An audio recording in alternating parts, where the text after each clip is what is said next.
So before we get to the Q&A today, I'm going to spend a little bit of time on today's topic, which is talking about the safety technology that needs to be on your vehicles when you're getting into this space.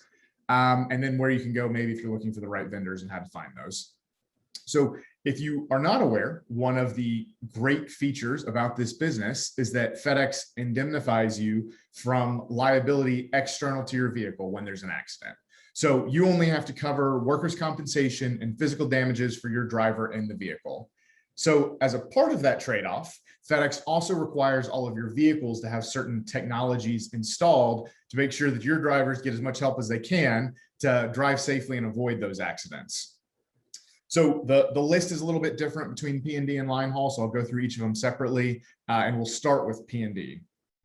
So the main one you'll hear about all the time is VEDR or VEDR or video event data recorders. So you can think of this as just basically a two-way camera. So there's a camera facing forwards that's almost like a dash cam, and then there's another camera facing the driver.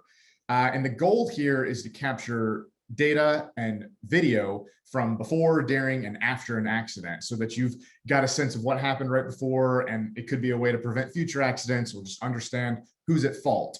And this is also something really helpful for you in terms of before an accident or if an accident's never happened, looking at your driver and kind of catching bad habits before they lead to a big accident. So things like, are they wearing their seat belts? Are they texting while they're driving? It may not have led to an accident yet, but it could in the future. So those are good coaching opportunities. Now, along with VEDR, there are also 4 key indicators that you are tracking and responsible for keeping up to date with. So we can send you the details on that afterwards if you need an update or a refresher, but there are those 4 KIs that you have to stay above a minimum threshold at all times to be in compliant on VEDR as well. The next technology is the blind spot detection system, or it's really a set of 3 cameras, and this is now a contract standard on all ISP agreements. So if you're a current contractor and you haven't seen this yet, when you renew on your new contract this year, it will be a contract standard where you basically have to have a camera on each side of the vehicle and on the back of the vehicle, and then a monitor inside the vehicle so that when you're backing up, you've got the rear view camera, and when you have your turn signal on, you have a blind spot camera as well. So again, trying to prevent accidents while you're backing up, also trying to prevent any side swiping accidents that can occur, especially with those longer trucks. It's really helpful. The next one are just backing sensors. They're sonar detectors. So these are just kind of the proximity detection warnings you've probably heard in your own vehicles, where when you're backing up and it beeps when you're too close to something. So we've been using these for years. It's a pretty cheap thing to have on your vehicles, but it does save so much in terms of little accidents just because those mailbox sneak up on you every day. So these are a contract standard now as well, where you'll have to have those on all of your vehicles moving forward. Another is the anti-theft device. This was rolled out last year. So basically what this does is it's trying to protect your vehicles when your driver jumps out of the vehicle, and maybe they leave it running and they go in to deliver a package. What this does is it'll happen automatically and disable the engine so that you can't forget, your driver can't forget, and it protects the truck and all the packages in there, just to kind of help from a security standpoint without you having to do anything. So all 4 of those are current contract standards, but there are 3 really important technologies coming to the D&D space. Originally, those were going to roll out in June 2022, so in a few months, but there's been a lot of slowdowns, a bunch of different things where FedEx has pushed that date back to September 2023. So any truck that is added after September 2023 will have to have all of these. And that applies, so far it only applies to trucks that are replacements or additional growth, so new trucks. Whereas the only exception there is if you are ever selling your business and they're added, all of those trucks would have to have the technology installed. So these 3 technologies are lane departure. So you've probably seen these on your own vehicles. So it's an alert when you're driving and you cross over the lane, it'll just beep letting you know that you've departed from the lane. Speed limiters. Basically, this will allow you to set a max speed in the vehicle that it won't let the truck go over. And then the last one's the big one, it's FCAM. So that is forward collision avoidance and mitigation. It's basically just a radar system that combines the warning of an imminent accident with an automatic braking to avoid or mitigate that accident.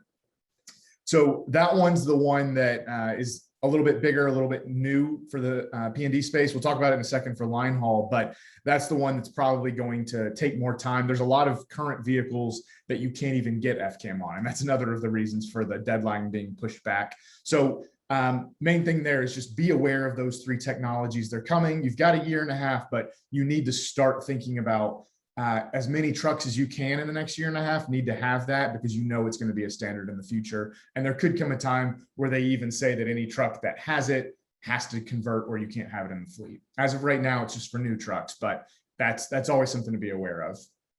They've also said there won't be any incentive offered for these, but just that they will take those additional costs into account when you're negotiating your new contracts. So those are the main technologies, both here and upcoming in the P&D side. On the line haul side, it basically has almost all of the technology of P&D with a couple of additional caveats. So they currently require VETR, they require the speed limiters, GPS, and the security technologies. One of the biggest differences on the FCAM side. So FCAM hit line haul a few years before it's hitting P&D. It's been a staggered rollout where they had to keep pushing back the date, and they've allowed current owners to slowly convert their fleet over time.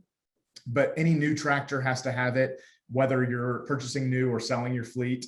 And they are still allowing some non-FCAM tractors to exist, but the official final cutoff for that is August 2024. So at that point, there cannot be any FCAM tractors or any non-FCAM tractors remaining in the line haul space. And then the last technology is ELD, or electronic logging devices. So these will synchronize with the vehicle's engine to be automatically recording a driver's off-duty and on-duty time, and then transfer the hours of service data back. And really, this is from both a compliance and a safety perspective, ensuring that your drivers are getting the right amount of rest they need and that they aren't on the road for too long. So it's a requirement, but it is also important for your own safety and compliance standards in your own business for your drivers. Now, for all of these technologies, the FedEx Contractor Portal, or MyGroundViz, is going to have an approved vendor list along with the contact info for those vendors and a little bit of information about each of them. And you're also welcome to reach out to our team about wanting recommendations or intros. And especially if you're new and you are not a current contractor, you're not going to have access to that portal. And a lot of times you can't go too far in the vendor process until you have your MyGroundViz login. They oftentimes are requiring that before they'll really be able to give you too much in the way of quote. But what I would say is, if you are still trying to figure out which technology is the right one for you, if you reach out to our team, we can talk you through what you need to be focusing on now, and at least give you enough of a sense to feel like what would be the one you want to proceed with. And even we can potentially do intros with you as well, where you at least talk to those vendors so that when you're ready to move forward, you've already got the contact info. So really, again, that's all the technology required on the safety front. The most important thing I want to emphasize on the P&D side is making sure you're aware of those upcoming technology changes and the dates. Again, September 2023, that's kind of right now, that's the hard and fast deadline. We'll see if it shifts again, but that is the main one for now.